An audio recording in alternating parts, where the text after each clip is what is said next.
Hi guys, this is Hirosaki. This story is all about what if Naruto had been raised by Kakashi his entire life, and how would raising Naruto change Kakashi's life as well. Before we start, kindly like and subscribe to this channel, and look over the description box for the author of this amazing storyline. Welcome aboard. Chapter 53, Preparations. With the fights over the winners were gathered up in front of the giant statue of the Hands, the Hokage as well as the Jonins were all there as the final part was done. Everyone would be gotten a random number for the next round of fights. One by one the Genins went up and took a green ball with a number on it. Once they called out their number, their name was written on a board that had been brought in. Once the names were placed, it was then that everyone could see their matches. First final matches would be Sakura vs Ami, Naruto vs Gendo, Lee vs Dosu, Sasuke vs Gaara, Neji vs Shino, and finally Temari vs Shikamaru. Neji didn't look too happy about that, as he had wanted the Suna girl, but if he defeated Shino, he could fight her if she won. Then again, the fact he was up against Shikamaru could easily mean that she would win. He had nothing against the boy, it was just that Shikamaru was the laziest and undisciplined genin he had ever seen. The girl was obviously the total opposite, so the odds were in favor of him meeting up with her. The Mist Ninja didn't look even fazed by the death of their comrade. They did give cold looks to Gaara, who just ignored them. Both of them were hoping to fight Gaara in the final rounds, although no one knew how Mist really operated other than Mist Ninja, but failure was not tolerated. The fact that one of their own was killed only meant that he was weak and would have died at any rate. He should have tried to take the Suna boy down with him, as the Mist didn't shy away from death. Out of all the greater ninja nations, they were the smallest, but it wasn't the face they were an island country, or their location, that kept them safe and a force to be feared, it was how they fought. They fought with embracing death. They killed without hesitation, attacked without worrying about their own safety. If death was assured, then you were to take your enemy to hell with you.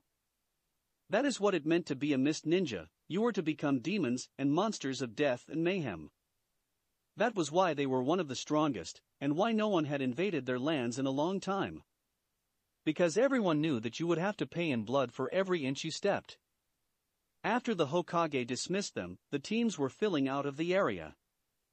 A safe path would be given to the teams for the quickest way out of the forest, but Kakashi had other things to do at the moment.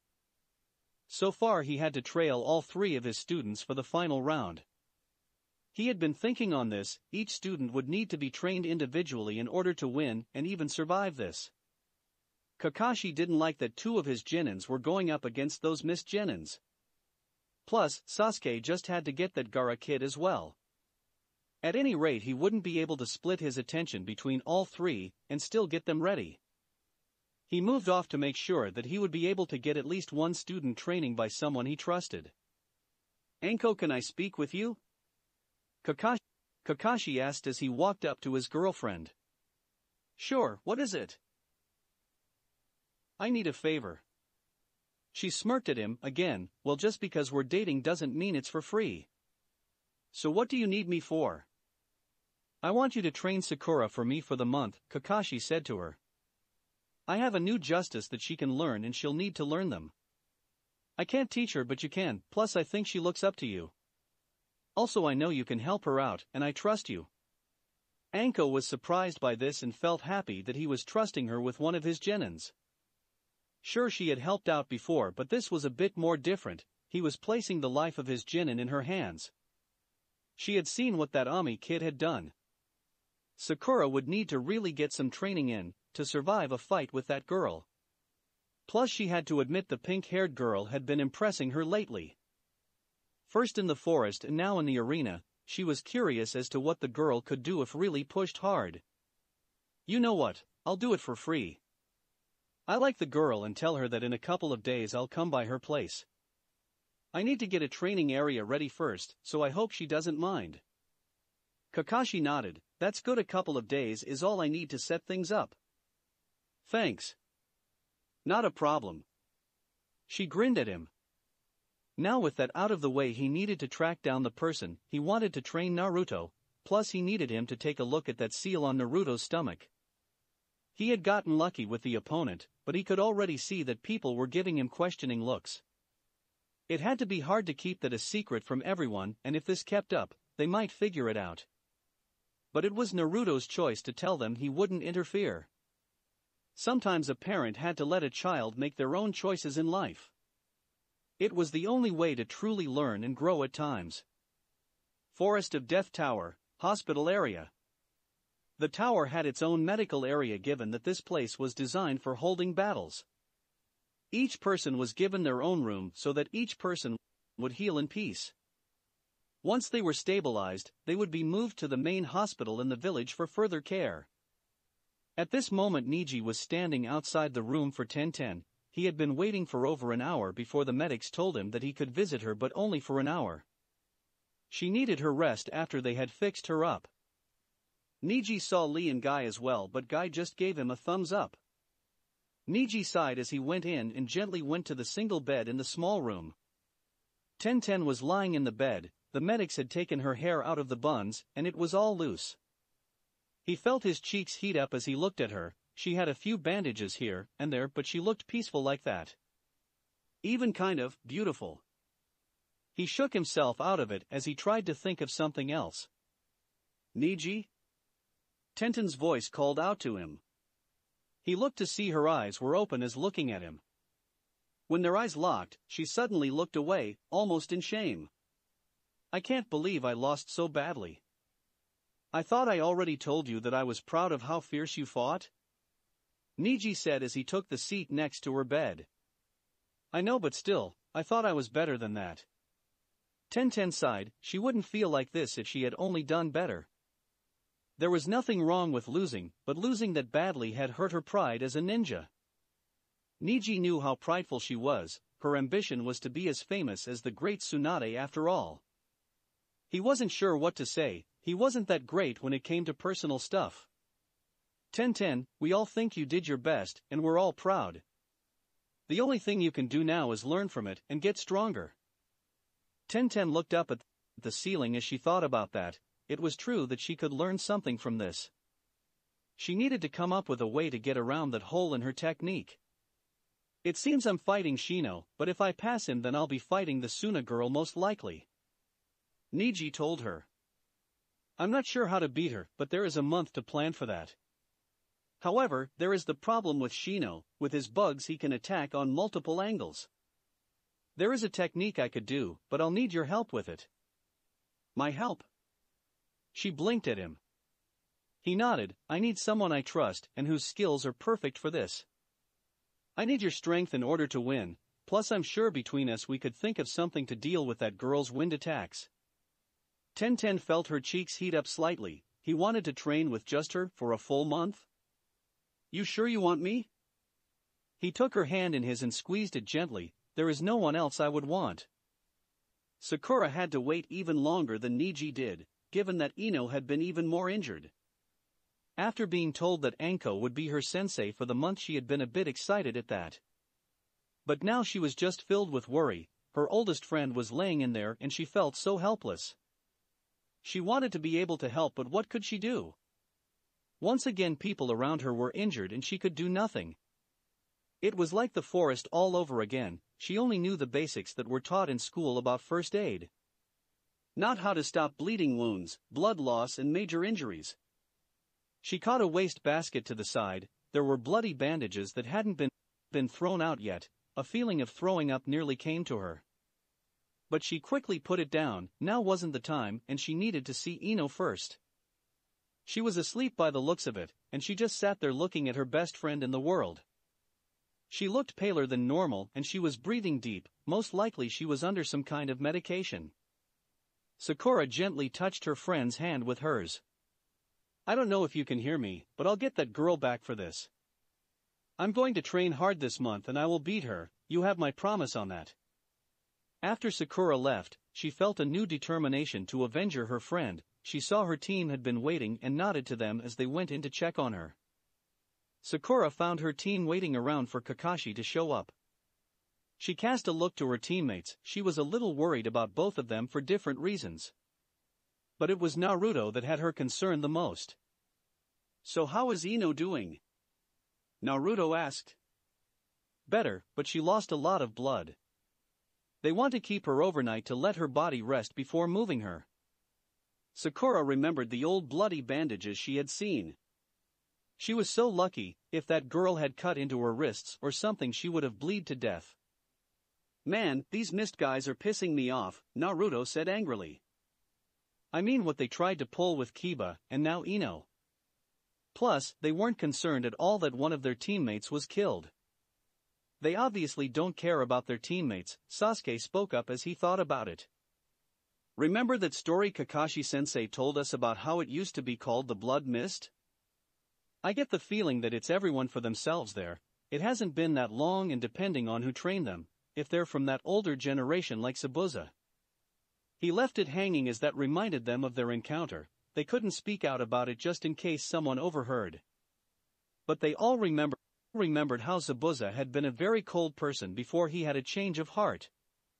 It might be a good thing that the Mist Sensei hadn't been seen. Not all Genins had their sensei with them. After all, with all the other teams here they had only seen one sensei from Suna. Even Kabuto's team didn't seem to have one with them. Well, we got a month to train for them, Sasuke commented as the others nodded with that. Sakura looked to Naruto. He seemed a bit better now than he had been earlier. She figured that maybe she could ask him what was bothering him and what was going on. Hey Naruto, do you want to talk about what happened? She asked gently. What do you mean? He asked, trying to feign ignorance. She means the weird feeling you gave off in the forest, and what happened with that guy you fought. Sasuke said point blank. He never was one to dance around a topic. He too had started to notice the odd things with Naruto, and he didn't like people keeping secrets from him. Naruto wasn't sure what to do at the moment. He had thought about telling them the truth many times, but honestly, it's not something you can just tell people. He was still debating telling Hinata. In fact, he felt she had more of a right to know. He was in a relationship with her now, so he had to tell her at some point, but there was still that fear of what would people think of his secrets. He didn't like it, but sometimes you couldn't just tell people everything. He looked at his two teammates and knew that he couldn't keep them in the dark eventually. Sakura could see that this was really bothering Naruto. He always seemed so sure of himself, but now being so lost on what to do, she felt a bit bad putting him in a spot like this. Naruto, you know you can trust us with anything, right? Sakura told him. We wouldn't think anything less of you, but if you don't want to tell us you don't have to. But just remember that we're your friends and always will be, okay? Okay, now Naruto felt both bad in keeping his secrets and guilty. After everything they had gone through, they did deserve to know something. What kind of friend would he be? He needed time to think, both on what to do and what to tell them, let alone how to tell them. It's not like you can just blurt out the biggest secrets you had. Maybe he could finally tell someone. This secret was like the weight of the world on his shoulders. Guys, I know you're my team, and I want to tell you, but it's kind of hard for me. Naruto said softly. So, there is something, Sasuke commented as he sighed. Well, whatever, everyone is entitled to their personal lives, but this isn't something we have to worry about, is it? No, in fact I only found out not too long ago. He figured that if they could understand a bit they might accept that much. At least for now they might. But I can't speak about it in a place like this, too many people could hear it. Well, when you're ready we will be there to listen, okay? Sakura said with a smile. Naruto looked at the two of them, and he felt a bit better that they were patient with him. He smiled under his mask and nodded. Ah, there you all are, Kakashi said, walking up to them. I managed to get things settled, so everyone meet me tomorrow at the usual time and place. Also Naruto, I will be working late on something, so please don't wait up. Something important? Naruto asked. Kakashi nodded. Just something to help deal with Sasuke's little problem with that mark. I would have done it sooner, but staying around here and looking for help in training you all, well, I got behind in my work. Help with our training? Sakura asked. Kakashi nodded. Yes, I can't train all three of you. So, I'll be training Sasuke. I hope you don't mind, Naruto, but I've trained you for your entire life and I felt you needed someone else's help for once. Don't worry, the man I picked will certainly help you beat that guy you're up against. At least I hope I can find him. I know he's here, but I need to make sure that I give Naruto a good teacher. Also, I'm pretty sure I can convince him to train Naruto. Kakashi thought to himself. As for Sakura, I hope you don't mind who I picked. She's very interested in training you for the month. Also, I'll be giving you some jutsu scrolls. It's time you learned to harness your elemental chakra, and if I remember, you test it as water. It should be very surprising to be able to use that against your opponent, as I bet she won't be expecting that. Kakashi concluded. Sakura grinned at that. Anything that would help her was welcomed. Elsewhere. It hadn't been easy for Kakashi to find him. He had considered using his dogs to find him, but honestly, he was still trying to avoid high chakra use, and summoning wasn't easy on your chakra. So, he resorted to the old-fashioned way. He went looking for where any pervert would be. The adult bookstore was a bust, and he had to force himself not to stay too long in there. Then there were the parks, public pool, but the hot springs was when he had finally found him. For a normal person or even an average ninja, he would have been hard to spot, but Kakashi wasn't called a genius as a child for nothing. There behind the wall of the women's section, hidden behind some realistic-looking bushes, was Jiraiya, as he was looking through a small peephole that he obviously had made. He giggled as he stopped to write something down. Kakashi slowly made his way up behind him. He figured the man's attention was totally on the women. So how did the kid do? I heard you ran into some trouble in the forest. Jiraiya said, not looking up from his notes.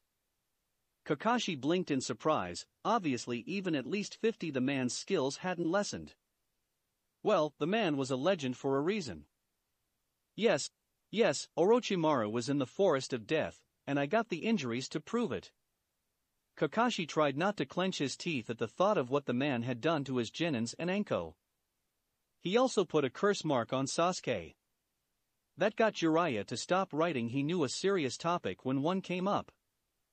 What do you plan on doing with that? Even I can't get rid of those damn things. I tried once with that girlfriend of yours when she first got back. Kakashi was yet again surprised. She never mentioned that. Oh, she didn't know, as she hadn't been conscious at the time.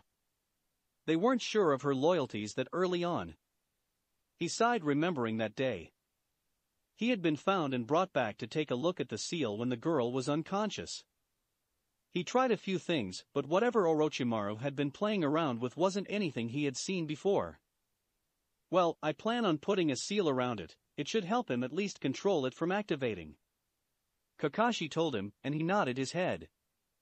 Also, I'm here on a more personal matter. What's that? I want you to train Naruto for the month, Kakashi said simply. I can't train them all. I got Anko training Sakura, and I need to train Sasuke, as there are only a few things that only I can teach him. He'll need them to survive. Naruto's fight is going to be deadly, and I need you to train him for me. What's the worst that can happen? Kakashi gave him a serious look. He's up against a Mist member, and they are out to prove something. Jiraiya groaned in disgust. If a Mist ninja wasn't bad enough, one with something to prove was even worse. Plus, I need you to take a look at him as well. Orochimaru did something to the seal.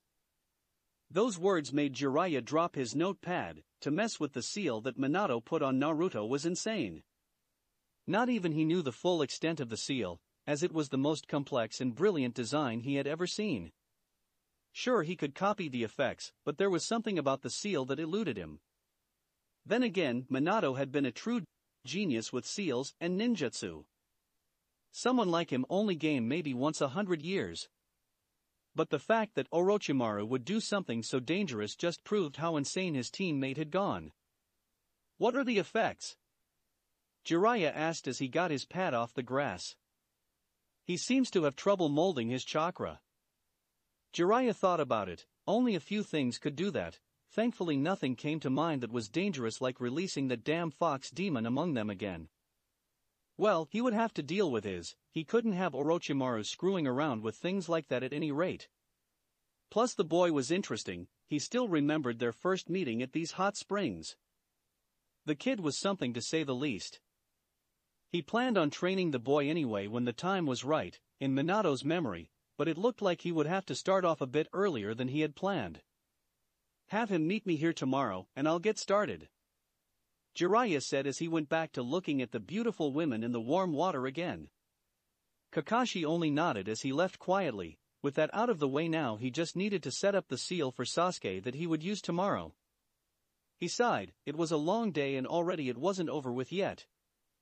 Outside the Hatake home, Naruto sighed as he walked home. He didn't really feel like eating, only sleeping for a day. He was wondering what his dad would be doing but decided that he would find out soon enough. Plus he had to sleep on what he was going to do with his secret. Then there was this mysterious trainer. Who was his dad going to pick? Was it someone that he knew like a Jonin or someone special? He tried to think of what could possibly be the new trainer, but honestly, he wasn't sure. The only thing he knew was that it was a guy and that was it. And Naruto-kun. Naruto nearly jumped at the sound of Hinata's soft voice. He was surprised to find her behind him. He must have really been out of it to not notice her of all people. Suddenly he felt a lot happier seeing her there. "Hey there Hinata-chan, sorry you didn't pass, but that was one hell of a fight. I'm sure you'll be a lot strong next time." Hinata gave a soft smile at this. He always was behind her even in her defeats. Thank you, I decided that I didn't want to fall behind, so I'm having Kurenai-sensei train me. Shino-kun is training with his family, and I wanted to learn more than just my family style. Kurenai-sensei said she would agree, but I came here for another reason. Oh? Naruto wondered what it could be. Then again, he had the home alone. Maybe she wanted to make out? He grinned at the thought of them on the couch together for who knows how long. "And my father wants you over for dinner," Hinata said, bursting his bubble. "He knows that we're dating and wants to meet you." "But he already knows me," Naruto said, confused. She looked down playing with her fingers when she was really nervous about something. "No, I mean in a more professional point. As in he wants to talk about us with you." "Oh, that kind of dinner," Naruto said in a very defeated tone. He knew that kind of thing might happen, but he had hoped that since Hayashi knew him so well he might let it slide. Apparently not, and now he had to do this as well. Hinata nodded. "If you can you make it tomorrow night? I know the training might start then, but after that night we might not see each other for over a month." She looked a bit depressed at this, and he suddenly realized that this would be a month without his girlfriend. Oh man, this is going to be a very long month, Naruto thought. If I want to see her one last time, then I have to go through with this, and get it over with at the same time. "Is this formal?" he asked with a sigh. He insisted, Hinata told him. Naruto hung his head in defeat. "I'll be there by 7. Hinata looked up happy that he would agree and hugged him tightly. He felt how her body pressed up against him. He also couldn't help but remember what she looked like in a swimsuit and out of it, and what was pressed up against him. Well, maybe it wasn't all bad if he got hugs from her at least. "Thank you so much," she told him, smiling. He couldn't help but smile back. "Well, anything for my girlfriend, right? What kind of boyfriend would I be?" She giggled at him, happy that he would agree to this. She just hoped her family would behave. Chapter 54, Meet the Trainers. The next day saw all of Team 7 gathered around their usual training area. Each one was wondering what was going to happen that day. Well, that and both Sakura and Sasuke noticed that Naruto was nervous. They just didn't know what he was nervous about. After 10 minutes of him pacing, Sasuke had enough and decided to get down to what was bothering Naruto. "What the hell is with you?" Sasuke asked, annoyed. "You act like the end of the world is coming or something." Naruto paused as he looked to his friends. He still wasn't sure to tell them his big secrets even after a fitful sleep. He had been tossing and turning nearly all night with what to do with them, Hinata, and the dinner coming up. Then there was the training and his match against that mist guy as well. All in all, this was the most stressful time in his young life, and he was not enjoying it. He was the one that usually gave other people stress, damn it. Hinata asked me to go to her family's place for dinner. apparently her dad wants to talk with me. He sighed. Oh. Was Sasuke's only response he guessed that would explain things. Well, at least Hinata's father likes you, right? Sakura knew that Naruto had been on good terms with the Hyuga for years now. She still remembered visiting him in the hospital that one time when Hinata was nearly kidnapped. In fact, thinking back on it, hadn't he said something about getting stabbed in the chest? That had been a very long time ago, but she was sure that's what he said. She remembered the bandages on his chest. But he had no scar on his chest. She had seen him when they all went swimming that one day, and there was no indication of a scar. She had completely forgotten about that until now. Was this another thing to do with his big secret? She wouldn't push him on it, but looking back there were certainly some odd things about Naruto's health. He never had a sick day, not once while in school. Any injuries he did have seemed to be gone the next day. She hadn't thought much about them as he just claimed he was a fast healer. But scars like the one that should be on his chest don't just heal, at least not normally. Naruto, what are you keeping from us, and will you ever trust us to tell us? Sakura thought, and she hoped one day he would. Naruto himself was deep in thought about tonight. He didn't know why he was so nervous. It wasn't like Hayashi would forbid him from seeing Hinata, would he? The man was the head of the clan, so it was possible he could order her not to. He was taken out of that line of thought as a familiar sense of dread came over him. His instincts kicked in as he moved just enough to let a kunai pass back his cheek. There was only one person that kept on trying to toy with him like that ever since he had started to wear the masks, which she started anyway. Damn it, stop doing that. Naruto yelled at the trees as Anko jumped down grinning at him. Ah, but it's just so cute how angry you get, Squirt. She laughed a little. Well, I don't like you ruining my masks. Anko just brushed it off as she walked over to Sakura and looked her over. Well, looks like you and me will be spending a lot of time together. Now let me just say, I won't go easy on you, and this month will be most likely the most grueling and tough month of your life. So, I want you to give me everything you got and then some. I want you to keep training until you puke blood and then get back up for more, got me? Sakura gulped and nodded her head, not really trusting her voice. When Anko got serious, she could be very intimidating. Anko gave her a long look as if she was judging Sakura, which in a way she was trying to see if the girl really meant it. The body seemed weak, but the girl's green eyes had that spark of fire in them. That was good, she would need that for the month. I'll hold you to that. So, everyone is here, Kakashi said as he and an older man with long spiky white hair came walking to them. Sasuke and Sakura didn't know the strange man, but Anko had a look of surprise on her face. Even with her ninja training she couldn't wipe the surprise off it. It wasn't every day you meet one of the legendary three. She had only met Tsunade once, when she was first brought back after being found. Then her old sensei being another. It was rare to be able to say you meet all three, at least for those in her generation, that is. Naruto however did know who this was as he got a smile under his mask as he pointed at the all-man. Ero Sennin. I haven't seen you since me and Konohamaru ran into you. Kakashi gave the old man an amused look. Ero Sennin, huh? Couldn't you have taught him some manners? Jiraiya muttered to the younger man. Kakashi just shrugged, tried it and failed, so I gave up. It was too much energy as I doubt he would ever change, besides he usually gives nicknames to those that are special to him, so take heart with that. Jiraiya gave a sour face. That wasn't much of a good thing. The least the boy could do was to give him at least a somewhat decent nickname. You know that guy? Sasuke asked his blonde teammate. Yeah, I met him once before. He's the guy that writes those books of my dad's. I'm sure you remember, right? Naruto grinned as Sasuke turned a slight shade of red. He never did forgive him for making him hear one of those books all those years ago.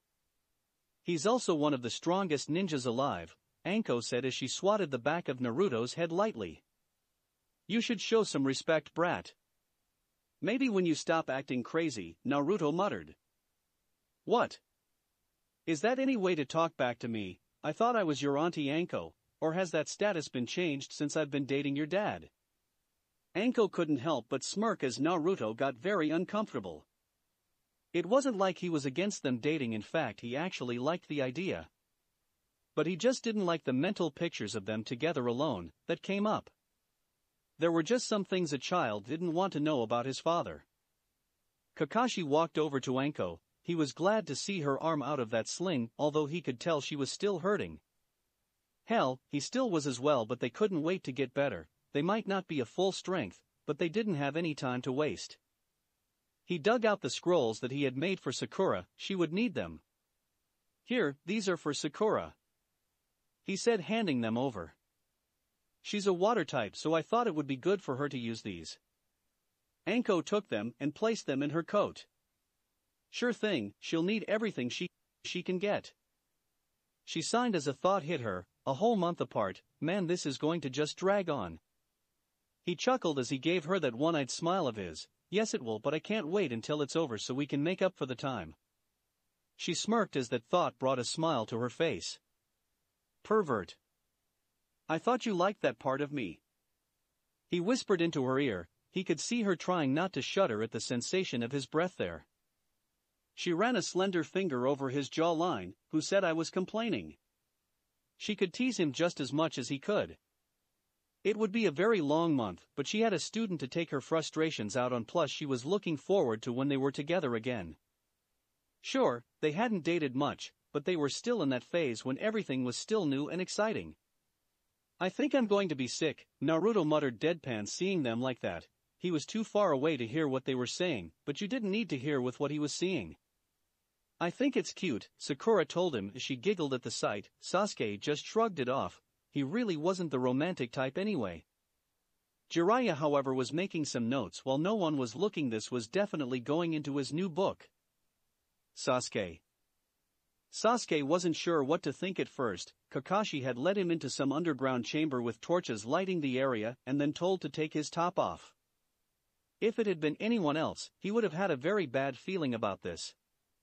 But as he did so, he noticed that Kakashi was drawing on the ground. Sasuke watched as the Jonin drew a seal, but one he had never seen before. Then again, he didn't know much about seals. He was told to sit in the center, and so he did so. It was cold, and he wished he could at least put on a shirt. Kakashi then took out some kind of ink as he started to make seals onto Sasuke's body. He was getting bored of just waiting around for this to finish, so he figured he might be able to get some answers. So, this will help with that mark on my neck? Sasuke asked. Kakashi nodded. Yes, the barrier seal I'm putting on will help with the effects. But it will only work as long as you will it too. It will work on your willpower. If you actually try to draw on the curse mark's power, it won't be effective. That wasn't a problem. So far the thing was nothing but trouble. Hell, it was actually slowing his progress. He really needed this power to be controlled if he ever wanted to continue with this plan to find Itachi one day. There was something else that he had been thinking while in the silence. This power, is it anything like what Naruto has? Sasuke asked as he looked for any kind of reaction, but Kakashi just painted on like he hadn't even heard him. That actually kind of annoyed the boy. He had been hoping for some kind of reaction. I don't know what it is, but both myself and Sakura know he's hiding something. He's got something hidden in the forest, I noticed it.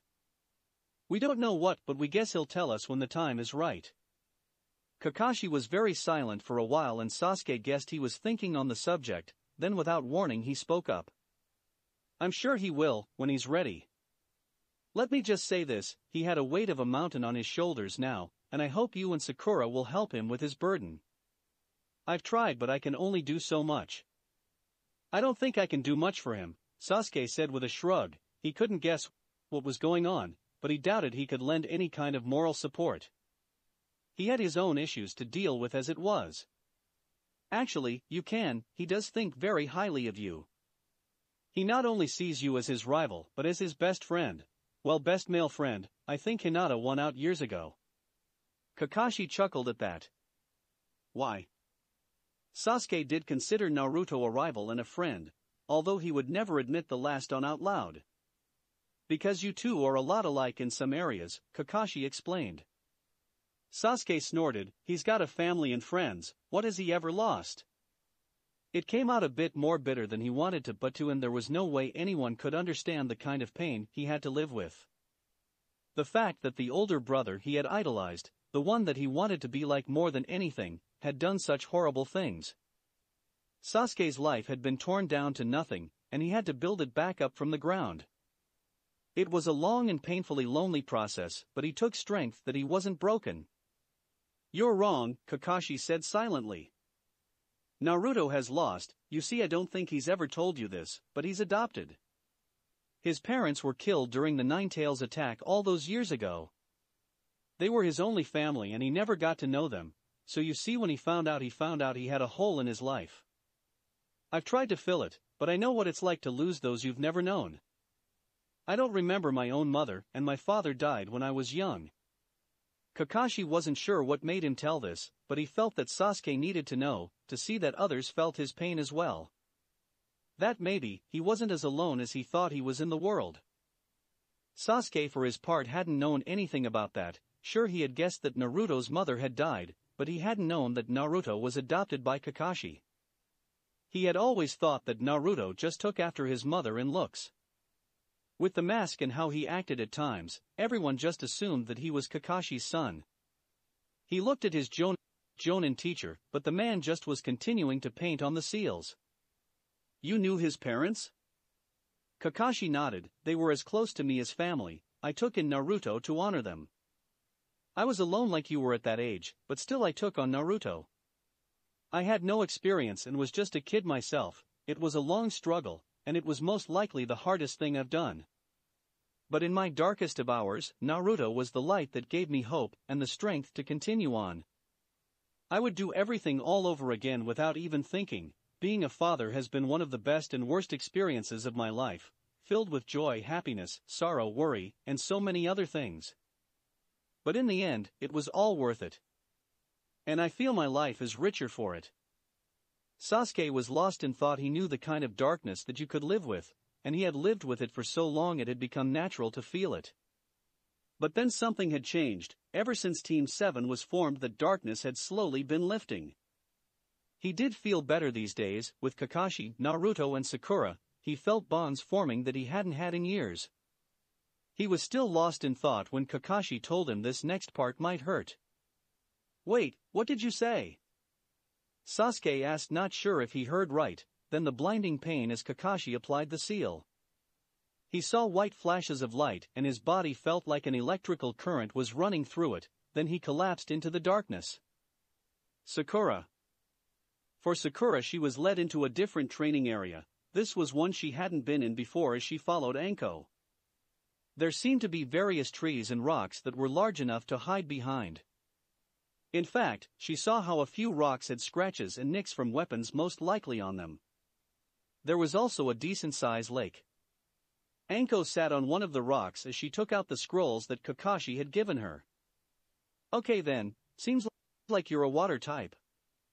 "Well, I only know fire jutsus, so you're out of luck there, but I do know of someone that can help out.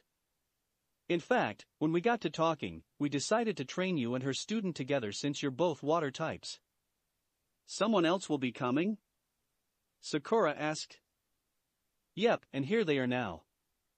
Anko smiled as Sakura looked behind her. Sakura was surprised to see none other than Hinata and Kurenai walking up to them. She hadn't known that Hinata was going to train with them. Why was she training if she wasn't advancing? Well, then again, thinking on it, it would be a good idea to keep training for the month. No need to slack off, right? Plus, maybe she was also trying to get better for next time. Either way, it would be nice to have the other girl around. Sakura was closer to Ino, but Hinata was the only other female friend she had growing up. "So, you're training with Kurenai-sensei? I thought you'd be training with your family?" Sakura asked Hinata. I felt that I wanted to broaden myself," Hinata said, looking down as she played with her fingers. "I need more than just my gentle fist skills." "Yes, and since you're both water types, we'll both be training you in how to use them," Kurenai said as she and Anko looked through the scrolls that Kakashi had made up. "Yep, that is if you don't have any objections to Hinata learning from these," Anko asked. "No, not at all. Sakura told her honestly. Good, Anko was also glad for Kurenai agreeing to this. She had more experience in water chakra control, plus she already had a team of her own. Sure, Anko trained with Sakura with the Tonfas now and then, but Anko had never trained anyone for this long a period. Anko looked over both girls. They would have to work on their strength and endurance for sure. Sakura she knew about, but Hinata she didn't know as well. Maybe a friendly spar between the girls would help in seeing how they progressed now, and then would help out. So, what's up first, Anko-sensei? Sakura asked.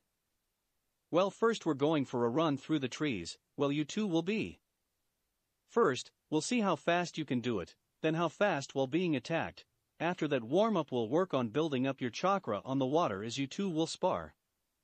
Anko told them as she got into her all-business mode. She may joke around, but when she got serious people listened to her. She didn't make special jonin at her age for being lazy. Next will be water chakra training, Kurenai told them both. This will give us an idea of where to take things from then on for the rest of the month. Both Sakura and Hinata hadn't expected all of this already, but they were determined not to be scared off by the workload so far. Oh, by the way, you'll both be wearing these. Anko grinned as she pulled out a scroll of her own and unsealed the items within.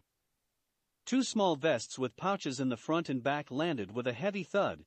The pouches held weights that could be exchanged with heavier ones if needed. There were also shoes, but they looked heavier than the normal ones. Lastly were armbands that looked to be all metal. We need to get you girls into shape and fast, Sakura. Since you've done slight weight training, you'll know what to expect when you two put these on. Sakura paled at the heavy equipment. She should have known there would be a catch. Well, what are you waiting for? Anko yelled out. Hurry up and put them on already and get ready for some running. Naruto followed Jiraiya to a river deep in one of the forested areas of Konoha. He could hear a waterfall nearby and the place looked pretty deserted, not to mention well isolated. He wondered what the old man could teach him. From the history that which he had bothered to stay awake for, Jiraiya was said to be one of the strongest ninjas not only in Konoha, but in the world. There was no telling how much the man knew, and Naruto hoped he was going to get some kind of kick-ass move that would totally destroy that mist ninja. Well, first off, take off the shirt and jacket, kid. What? I have to check the seal. Kakashi told me what happened, and I need to see if I can fix what was done. He told him. Naruto was happy to hear this as it was really starting to get in the way. He took the black vest off, and then was the orange t-shirt. Jiraiya told him to get some chakra going, and he looked at the stomach as the seal showed up. It was easy to find what Orochimaru had done. Overall, it wasn't as bad as he had feared. Minato's seal had an even number setup, but Orochimaru had placed an odd number onto it. This would conflict with the seal, like two opposing forces. It wouldn't break or damage the seal thankfully, but the boy would have a hell of a hard time getting his chakra working properly. Most likely Orochimaru just did this as it was the quickest way to deal with Naruto. That was Orochimaru for you, no elegance at all in his work. Well, this would be easy to fix, it wouldn't be comfortable though. Alright, I'm going to remove it, but this might sting, so just close your eyes. He told the kid. Whatever it takes, just get that thing off me, Naruto sighed as he closed his eyes. Then he felt Jiraiya slamming his fingers into his stomach. It felt like each finger was like a fist punching him in the stomach, and he was literally knocked from his feet. He landed seeing some stars for a couple of seconds before jumping back up. What the hell, you call that a sting? That hurt like hell. Naruto said, rubbing his stomach. Just try to walk on that water if you know how to do it, and see how it goes, Jiraiya told him.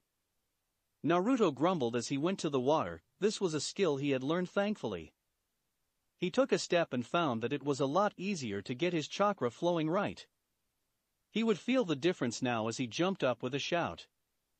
He tried making his shadow clones and suddenly 20 of them appeared. Now this was more like it. Jiraiya raised an eyebrow at that. The kid certainly had a hell of a lot of chakra to pull that off. That many clones should have put a genin of his age into chakra exhaustion. Hey kid, how many of those can you make? Well, I'm not sure. The real Naruto said, scratching his head. I've never tried to see how many I could make. Alright, first thing we need to see is how much chakra you actually got. I want you to keep making them until you're about to drop, okay? Jiraiya watched as the boy made 50 clones, then 80, then over 100, he lost count somewhere around 260, and he was still going. Even a full-grown adult wouldn't have this kind of chakra reserves. He knew that the boy was slowly absorbing the fox's chakra into his own, but to have this much at his age.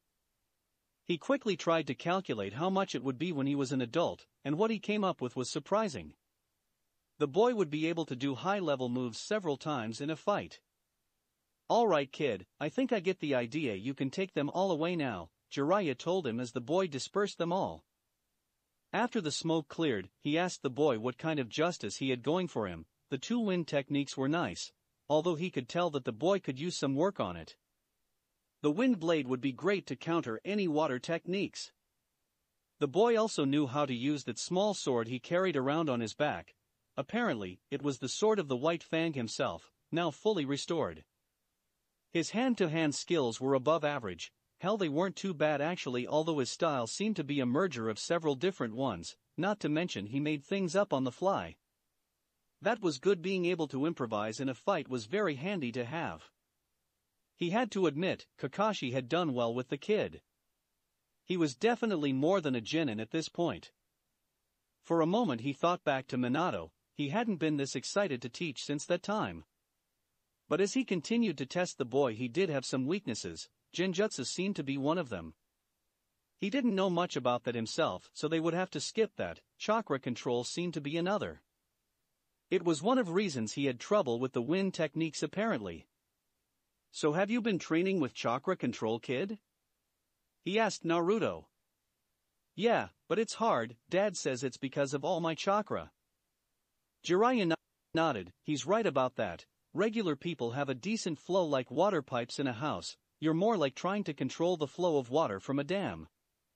You got a lot more water and pressure behind it. Naruto thought he got what the old guy was saying. I wonder if that's why the balloon thing was so hard to do then. Balloon thing? Jiraiya asked, curious, as there was only one exercise that he knew. When Naruto explained, he had to hide his surprise. Apparently Kakashi had been teaching him the Rasengan, or at least the first step. This changed some things. He had no idea that the boy had already gotten that far. He would have to see if he could get him to burst a rubber ball next. If only to see if he could do it, but then again, he had a feeling this boy might surprise him. Well, anyway, I think I have something that might work out, Jiraiya said as he took the large scroll he carried with him. I take it that you know of summons since your dad holds the contract for the dogs. Yeah, I can't wait to sign it. Then I can get guys like Pakin out anytime I wanted. Naruto smiled happily. Jiraiya raised an eyebrow at that. He honestly hadn't thought that the boy would want to make a contract with the dogs. Normally you could only sign one contract. It was true you could sign more, but that was extremely rare. Many of the summon animals didn't like certain groups. It was hard enough at times to just get one signed, as you either had to go to where the animals lived and earn their trust or the trust of someone that held the contract. Well, the dogs are good for tracking, but nothing much else. Don't get me wrong, they're decent at close quarter combat, but I was hoping you would want to sign with the toads like myself. He pulled out the scroll as it unraveled, and a list of names was shown. Naruto thought about it. He really did want the dogs. What good are the toads? I mean, there was that large one I remember you using. Kid, they are great. They have techniques that are totally unique to them. Hell, some of them are bigger than some buildings, while others are small enough to use as spies and letter delivery. They have a wide range of uses. Plus, take a look at who was the last summoner. He knew this was kind of a cheap shot to get him to do it, but he felt it was the kid's birthright. Naruto looked at the list of names. Many he didn't know. There was Jiraiya, and then he got to the last one before the blanks. It was the name of his biological father. He couldn't help but stare at the written name, and he only really had a picture of his dad and mother. This was written by him, a man he only knew from history books and the stories Kakashi told him. He couldn't help himself but trace his hand along the lines that made up the man's name. "You knew him?" Naruto asked in a quiet voice.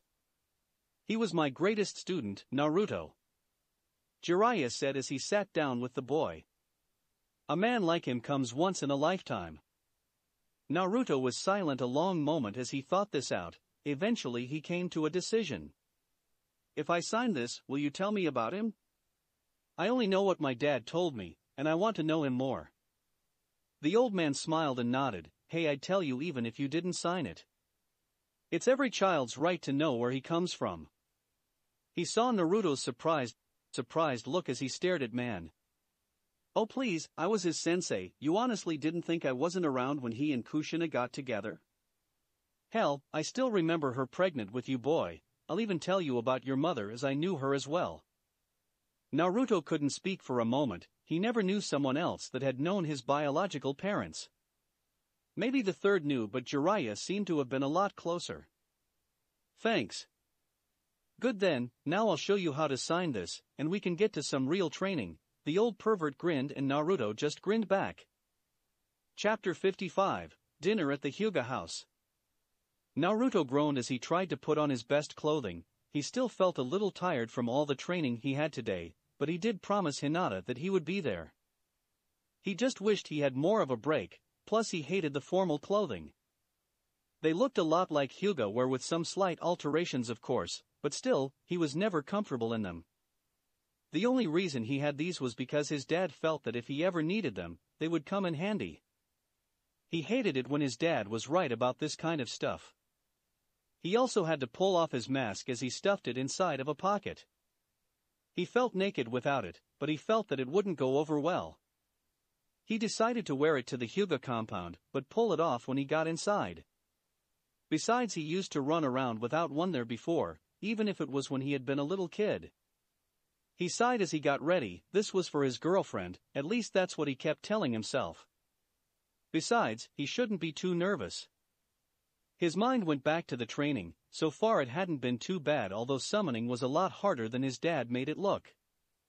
He had spent the entire time trying to summon. At first he got nothing but legless tadpoles, then tadpoles with legs. The best he did was when he summoned a mole red toad called Gamakichi. The guy was kind of a pain in the ass, but at least he was smarter than the only other toad he had managed to summon. Apparently, the younger brother to Gamakichi, a yellow one named Gamatatsu. Now, Naruto knew that he wasn't what you call book smart, but even to him, he could tell that Gamatatsu, although much nicer than his brother, was a bit on the slow side. Plus the two kept demanding snacks of all things. He really wanted to call up one of those cool battle toads that Jiraiya could do. Those would be great in battle, and would really help out when he fought that guy in the match. Well, he still had 29 days left to get to that point, and he wasn't going to stop until he could get a huge toad. Anyways, he had better hurry or else he was going to be running late. He quickly made his way to the Hyuga compound, taking the shortcut of jumping over buildings, but since the compound didn't have any high building anywhere near it, he had to walk the last leg. He kept his mask on when he got to the gate guards. He bet that if he showed up without, they might not know who he was. They usually saw him with the mask anyway. They let him in easily enough as he was expected, and when he was in, he was led to the main house. He pulled off his mask and placed it in a pocket. He really felt weird walking out in the open without it, even here. It was Niji that met up with him. The older boy was in traditional Hyuga garb. It was the first time that he had seen Niji dressed up like this. He looked like any other Hyuga. Even the headband was changed from his forehead protector to a silk band to cover the mark hidden under it. After years of knowing this clan, Naruto knew all about that seal that was placed on the branch members. Personally, he hated that thing and felt it was stupid. No other clan had that, or a caste system like they had. But it wasn't his place, at least yet. When he became Hokage, he planned to try and change things. "Hey Niji, how are things?" Naruto asked the other boy. "Fine," Niji said simply as he led him on. "So, how's Tenten?" Naruto asked, wondering how the girl was. He caught Niji's head snap up slightly, and was that a slight blush? Maybe something had happened between the two. He knew that there was something between the two members of Team Guy. Maybe he could squeeze a little information out of him during dinner. This might be fun after all. She's doing better, she'll be helping me train for the last exam, he told him. Naruto whistled. Man, you're lucky. Spending all that time alone with a pretty girl, just the two of you. Kind of makes me wish that me and Hinata-chan were dash. Finish that sentence in any perverted way with my cousin, and you'll find all your chakra paths shut down, Neji said with a slight tick on his skull. Although he accepted Naruto and Hinata's relationship, that didn't mean he wanted to hear about certain private things. Plus, as long as he treated her with respect and didn't take things too far, he could live with it. Naruto knew that Neji couldn't permanently do what he said, but he was sure the older boy would try and it would hurt. So he kept his mouth shut as he was led into the main dining hall. He had only seen it but never actually ate here before. It was a large rectangular room with a long table on it. You were to sit on cushions, and he was led to one of them. He sat down as Neji took a spot further down the table. Moments later, Neji's father, Hizashi, came in and nodded to Naruto slightly as he took a spot across his son. From the looks of it, it was customary to have any branch members sit at the far end of the table. It was just another little thing the main house did to keep the branch members in their place. Naruto put that as yet another reason he heeded the caste system. Then the large double doors opened up as Hayashi walked in first, looking at poised and noble as he usually did. Naruto wondered how much training it took to get a person to look that stiff and proper all the time. Most likely years growing up in this environment did that. He was glad that Hinata wasn't that stiff. Speaking of with the Hyuga sisters were up first, he noticed that they were in more fashionable attire. Hanabi, he noticed, was looking her best, but it was Hinata that drew his attention. She was in fancy blue robes with a waistband, and he could see how it gave her a slight hourglass figure. He was certain that she would later grow into that figure even more, but he was happy with it all the same. Her face had a slight makeup job done on it. He had never seen her in makeup. It made her look more like royalty when he looked at her. Slight eyeliner, with a light red lips and blush added to her cheeks. She caught him staring, and the blushed cheeks didn't need the makeup to make them seem rosy anymore. They all took their seats as other branch members came in to serve the dinner. It was a lot fancier than the kind of stuff Naruto was used to, but he tried his best to use his good table manners. His dad taught him them in case he might actually need them at some point. So far the dinner didn't seem to be anything to worry about, pleasant conversations about the training and the upcoming Chunin exams mainly. Naruto felt a bit more relaxed by the time the meal ended, but it was then that Hayashi seemed to get even more serious, which Naruto thought couldn't even be possible. Naruto, as I understand it, you are now dating my eldest daughter, Hayashi simply said. He never liked to dance around a subject, and it was time to get things out in the open. He noticed Hinata blush a bit from being put on the spot, but he went on. As you know, you have been a friend of his clan for years. But a friend and courting not only a main family member but my own daughter are two separate things. Given my daughter's station, it is not a simple matter. Although she hasn't had a suitor picked out by the clan elders, if you wish to continue to see my daughter romantically, you'll need to win their approval. What? You mean I got to win over some old guys just to date my girlfriend? Naruto didn't like the sound of this at all. He also missing everyone other than Hayashi wince. Naruto was the least diplomatic person in the world, it would seem. Then again, not many would yell at the head of the Hyuga clan, but this wasn't the best way to deal with the problem. Not for the time being, Hayashi mentally sighed. She's too young to be betrothed, but when she reaches that age then you will have to win the respect of the elders. Which Hayashi knew wouldn't be easy. Marriage outside of the clan wasn't common, let alone to the heir of the clan. So, then I'll do just that. Naruto never did like people telling him what he could and couldn't do, but there was no way someone was going to tell him he couldn't see Hinata. Naruto, what are your intentions towards my daughter?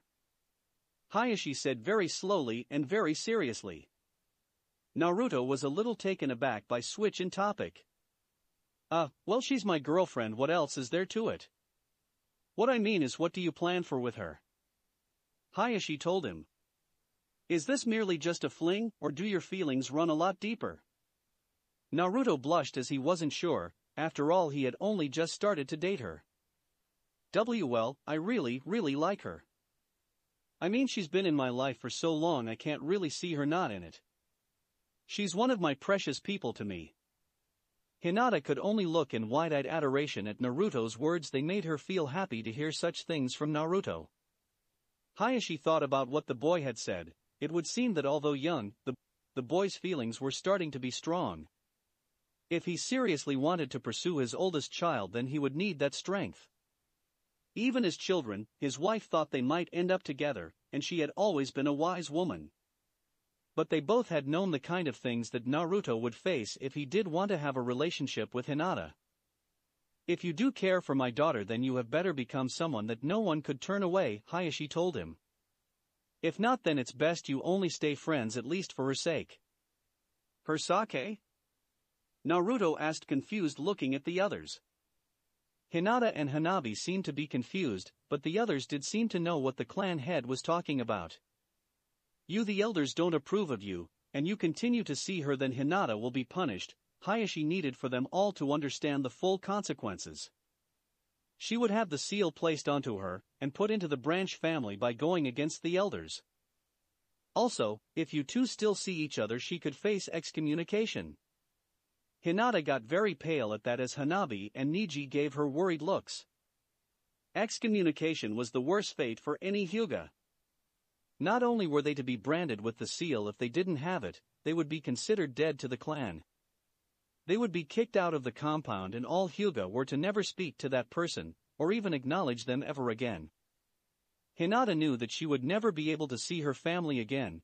Even if she saw Hanabi on the street, Hanabi would be forced to ignore her older sister or face punishment as well. And to those that broke the excommunication, they too could end up facing the same fate. Naruto didn't know what he meant, so Hizashi explained it all to Naruto. Naruto had never known about that, and he could see Hinata's worried face. Naruto sat silently as he thought about it all. If he really wanted to date Hinata, he would have to really prove himself. He would have to train and become very strong. He already planned on being Hokage. The question was, could he become that before Hinata was old enough? Plus, what if he didn't, then what would he do? He knew how important family was, and he couldn't let Hinata give up on hers. Naruto looked very solemn when he looked Hayashi in the eyes. I will prove to those old men that I'm the one for Hinata-chan, I promise that. And if you can't? Hayashi asked him sternly. Naruto looked at her and then down at the table. I can't ask her to give up her family. Hayashi nodded his head as he looked to see the worried look on his daughter's face. He didn't like this, but he had responsibilities, and that took over the responsibility of being a father at times. Then if by that time you can't appease the elders, then you must give up any romantic relationship with Hinata. I won't ask you to never see her again, but nothing more than friendship. The rest of dinner was very quiet after that. Elsewhere, there were many hotels in Konoha, from visiting merchants to VIPs coming to the village. It was also that each hotel was given a room to a different genin team when the Chunin exams were being held. The rooms were paid by the village, as the other villages' teams were guests after all. But it was also ensured that no hotel would have more than one team. There had been incidents in the past where one team would try and eliminate competition, so for security reasons it was to split up the rooms available. In this case, the current one where Baki and his team used was in the central area of the village. Baki had already talked with Kankuro about his loss. It was disappointing to see that not all of them were going into the finals. But then again, that boy in green had some impressive skills. He got the feeling there was much more he hadn't seen. In fact, some of the Konoha team had been surprising, although Gaara's attention had been on that masked blonde kid. Gaara had actually asked, demanded without threat of violence actually, to know more about the boy. Someone had caught the young redhead's attention. Baki pitted that boy. If Gaara thought you were interesting, it meant your death sentence. But he had other concerns now. He was to meet his contact inside the village. When he first met the boy, he had been surprised at first that a young Leaf Genin would be a spy and traitor, but after that first meeting, he saw through the facade. The boy was anything but a boy. Behind that pleasant mask he wore was a very dangerous person. Baki wasn't sure if the boy was even really a Genin. The young ninja was too good and too skilled with calm nerves of iron. It was a bit unsettling actually, being in his presence, but Baki left his hotel to meet up with his contact. Although he hadn't even noticed the shadow he had picked up.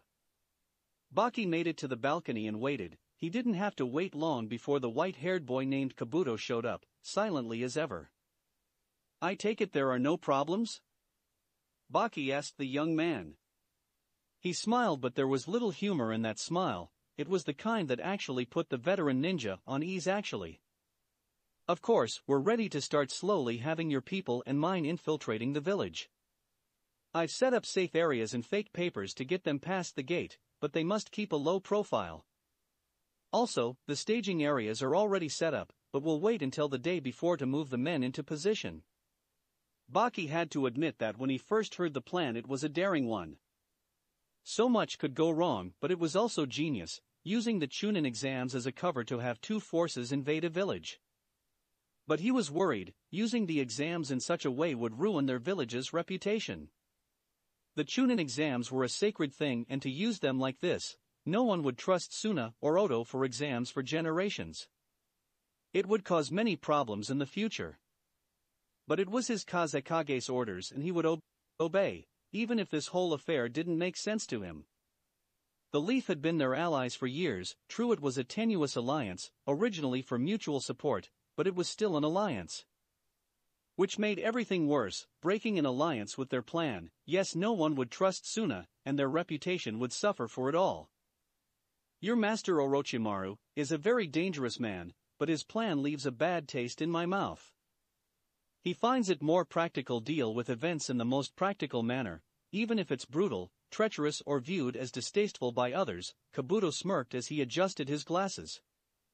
"But you shouldn't throw that name around, especially in this village. You'll never know who is listening."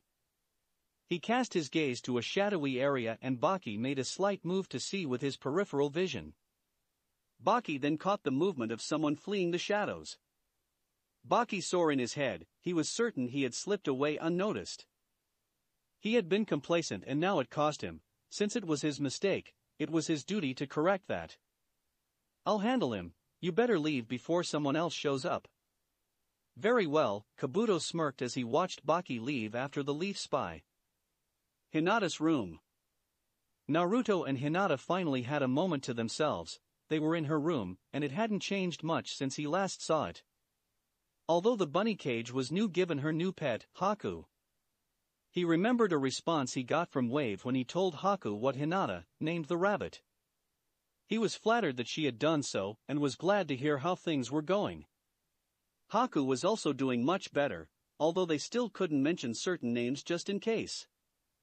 Sure, the ninja that delivered mail were totally neutral, but that didn't mean they couldn't be ambushed. But still it was nice to hear how things were getting along over there. Although now he felt a lot more relaxed, he hoped he didn't have to go through something like that again anytime soon. They hadn't said anything about the deal that was made over dinner, they just wanted to enjoy their time together. Because they both knew that they were both thinking that their time together would be very limited. Naruto then noticed Hinata sigh as she sat on her bed and her shoulders looked like they were bothering her. She kept rolling them now, and she was trying not to move her arms, he noticed. "Hey, are you okay, Hinata-chan?" Naruto asked as he sat down with her. "Oh, it's nothing, just training with Kurenai-sensei and Anko-sensei is being tough." He laughed it off, or tried to. Truth was she was sore all over from just the first day. She knew that Kurenai could be tough but Anko was more strict. "Ha, I thought Auntie Anko was training Sakura-chan?" "Oh, that's right, you didn't know." Hinata told him how Kurenai and Anko had decided to train the two of them together. She went in on her training, to the running with the weights on, to then sparring, and then Kurenai was having them train in Genjutsu. Mainly to see past them, thanks to her eyes she had a bit of an advantage. With simple ones she managed great, that is as long as her own visual nervous system wasn't affected, although Sakura was surprisingly adept at them too. While that's great, you'll both get really stronger. I can't wait to see how you both are at the end of a month, he praised her, causing her to blush. Then he got an idea. He led her to the center of the bed as she was wondering what he was planning. Of course, all kinds of ideas were running through her mind. After all, she was alone with the boy she cared for, in her room, and on her bed. So many possibilities, but he wouldn't dare try something so bold while her own family was in the same building, would he? Here, just relax a bit, okay? He said as he got behind her, and she felt his hands on her shoulders. She turned as red as a tomato as he did this, then he gently started to work the muscles in her neck and shoulders. It hurt a bit, but he was gentle and soon it felt nice. She closed her eyes as she enjoyed the sensation. Naruto had to admit that he was thankful for being able to do this. He had read this kind of thing, but to do it in real life was even better. Plus, with such short hair, she really had a cute back neck. He wanted to move in close and plant a kiss on it. Maybe later, he grinned to himself. At any rate, he was proud that she was continue to train so hard. He knew she would be great one day if she kept this up. He thought about how they first met, how afraid and timid she had been. She was still shy, but she had grown since then. They both had actually. He couldn't help but chuckle at how things had turned out. What's so funny? She asked. Nothing, just thinking about how things have turned out. I mean, you were my first friend, my best friend, and now my girlfriend. He smiled as he remembered their life together up till this point. You know, I've been meaning to ask, when did you start to like me more as a friend? Hinata felt her cheeks heat up and was glad he couldn't see her face. I think since we were little. What? That long? Why didn't you say anything to me?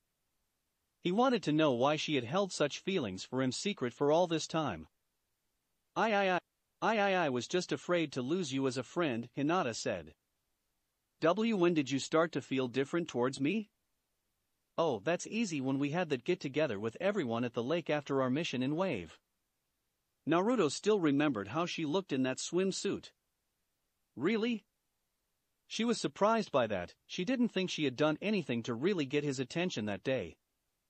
It wasn't like she wore a flashy suit like the other girls, or had done anything out of the ordinary. Naruto was lost on thought about that day. Yeah, when I saw you dancing on the water with the others playing tag, I realized you were the girl I had been thinking about since I saw her in Wave that one night when Dashi cut himself off as he realized his mistake. He had been so lost in the memory he hadn't realized that he shouldn't have said that part. Hinata listened but was confused. Girl in Wave, but there was no girl in Wave. Well, he mentioned seeing that girl dance on the water, and OHNO. Hinata knew what he meant now, how he had seen her in a late-night training session on the water. She had stripped down to prevent her clothing from getting wet, but he hadn't known it had been her. That meant that he had not only seen her naked, but had realized it had been her. She pulled away and turned to face him. Her face was all red, but this time from embarrassment. In fact, she felt like she wanted to crawl under a rock and die from embarrassment. I didn't really see anything, and I didn't do it on purpose. Naruto tried to think of what to say. What could you say to something like that? Then he noticed that she hadn't moved, not even her face. He waved a hand in front of her eyes, but nothing happened. Hinata-chan? The next thing he knew, she once again fainted, only this time forward. He missed catching her with his hands as her head landed right into his crotch. Well, more of her forehead did as he gave loud grunt of pain. Ow. That hurt, Hinata-chan. Unfortunately, that wasn't all the bad luck he had. Hayashi was walking by the room to check up on them. Of course, he trusted his daughter, but still he was father. He also wanted to see how Naruto was taking the news. The boy would one day have to prove himself worthy in the eyes of the elders if he planned to keep their relationship going with his daughter. That was when he heard and groaned from Naruto and something about his daughter. He pulled open the door to see what was going out and froze. There on her bed, his daughter was bent forward, her head between the boy's legs, as it looked to Hayashi that he was doing something very inappropriate with her. Naruto Hatake, Hayashi said coldly as the boy looked up in surprise. You dare take such liberties with my eldest daughter? Naruto blinked in confusion until he looked down and noticed how things looked. He got a slight nosebleed at the thought, but quickly realized that her father looked livid. Not surprising, he walked in on what looked like Hinata was doing something too adult with him, right after he said they might not be a couple later on. So, Naruto quickly looked at his options, and did what any sensible boy in this situation would do. He quickly got up and jumped out of Hinata's, thankfully, open window. Hayashi, however, was quick to follow, as anyone still up and around would for many years remember the night the clan head was chasing around the blonde boy, with cursing the boy with thousands of ways to die while the boy proclaimed his innocence the entire time. Village rooftops. Hayate didn't know how much longer he could keep this cat and mouse game up. He had to report what he had heard, but that Suna ninja was a smart one. He kept him from getting close to an escape route. Hayate could just yell for help, but he was currently hiding in the shadows, and that would alert the ninja to his location. Then he might end up dead, and they would only find his corpse. He didn't really mind dying, although he knew his girlfriend would take it hard. She may be an ANBU and tough, but she was still a woman. The thought of her made him hope he could get out of this. He didn't want to meet her in the next world if he got himself killed. So far, he had been lucky in sticking to hiding and running, but he knew sooner or later that Guy would find him. Where was a Jonin or ANBU when you really needed them? If the old Uchiha police force had still been around, at least they would have a decent patrol at night for him to run into. If he got out of this alive, he would seriously think about suggesting a higher nighttime patrol. Well, he couldn't go into some civilian's home, they wouldn't stand a chance, and he couldn't have hostages used against him. All the people he knew didn't live close by of all his rotten luck. Hayate, however, couldn't wait any longer. He saw a rooftop that could take him to the back alleys. He might get more luck on the ground. Problem was, it was in open space. It took him a few moments, but he decided to risk it. Hayate jumped out and pushed his muscles as fast as they would go. He was only 10 feet away from the drop into the alley. For a moment he had hoped that he would make it, but the whistling sound of a kunai made him stop. Several of the ninja weapons landed in his path, and he cursed. He pulled the katana that he carried as he turned to face his opponent. Baki stood there looking at the younger man. There was a fierce determination in his eyes, and he had to admit, the man never gave up. He could respect that, but respect or not, he had a mission to do. I applaud you, boy, you gave me a good chase, but it ends here, Baki told him. You act like it's already over, Hayate said as he rushed forward. Leaf style, dance of the crescent moon. Baki watched as the young man jumped up and then split into two parts. He was wondering which was the real one and which was the illusion, but then he sensed a third motion above him. The two were both fakes, he suddenly realized, as the real Hayate came from the sky. The blade hit into Baki's protective vest thankfully, and the light armor managed to catch the sword. Impressive, Baki smiled at the boy. To be able to pull off a move like that at your age is very impressive. But now it's my turn. You should have aimed for my head or cut off a limb instead of going for my armor. Hayate tried to pull his blade free, but it was stuck. The armor looked light, but it was thicker than he anticipated. He tried to move, but he saw the Suna ninja's hand have a slight distortion around it. It was a wind attack, of that he was sure. He knew how dangerous wind attacks could be, but it was already too late. At this range he couldn't dodge it, and he didn't have any skills to block. Wind style, wind razors, Baki said as many different blades made of wind sliced into Hayate's body. Baki looked down at the bleeding man. He had to admit that the man had skills, but not good enough to defeat him. From the wounds Baki could see that the man would bleed to death, but he couldn't let the slim possibility that the man might survive long enough to warn others. He pulled out a kunai ready to finish it off when he heard a noise approaching him. Get back here. A male voice was heard. I'm telling you, it's all a misunderstanding. A boy's voice was heard. Baki cursed his luck, they were coming right this way too. He slipped into the shadows. If he had to, he might have to deal with them as well. 3 bodies in one night wouldn't be good, it would really alert the village that something was wrong with that many dead. Naruto had been running with everything he had, it hadn't been his fault, but was Hinata's father going to listen to him? Hell no. He was going to kill him. So, Naruto had no choice but to run. Now he had run before from people chasing him, usually from his pranks, but in all honesty those didn't have Hayashi's reasons to catch him. For a guy that spent most of his time overseeing a clan, he was in great shape. That was bad news for Naruto, and even worse, how could he hide? Those eyes of Hayashi's were better than Hinata or Neji. Unless he could think of something, he was truly screwed. He risked a glance behind him as they ran over the rooftops, to check to see how far away the man was, not far enough away for Naruto's comfort. Unfortunately, this was a bad move to make. He hadn't been watching his step as he stumbled on something and crashed to a halt on the rooftop he was currently on. He knew he was dead now, the Hyuga leader would catch him now that he had stopped.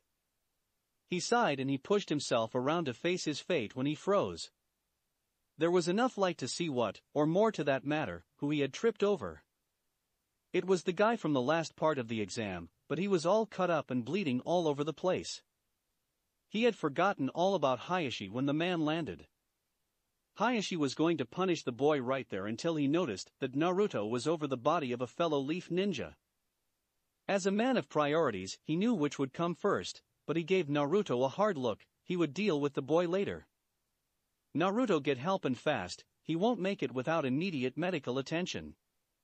He said as he bent down and using his own robes, started to fashion bandages. He didn't know much other than the basic first aid for field dressings, but he hoped it would be enough to give the man some more time. Naruto didn't even blink an eye as he quickly went for help. Baki saw all of this and scowled. It was just bad luck for him. He could see that the man was a Hyuga even in the low light, but from the robes he guessed main house, plus the fact the forehead was bare. That usually meant the better Hyuga fighters, but he wasn't sure if he should stay or leave. He needed to finish off the leaf ninja, but he heard how the Hyuga could see all around them and through objects. The boy was also going to help. He couldn't get the boy as he couldn't leave the target, and the target was now protected. In a long fight more people would come, and he would be exposed. He took stock of the situation. The leaf ninja was unconscious and still might not survive. He decided to pull back and let the leaf spy handle things. If the man lived, then the spy could infiltrate the hospital easier than he could and finish the job. He slipped away quietly to avoid the Hyuga, using his bloodline to spot him. That's it for this reading. Hit like and subscribe for a free ticket pass going to the different worlds of anime fanfictions. Looking forward to having you on board again.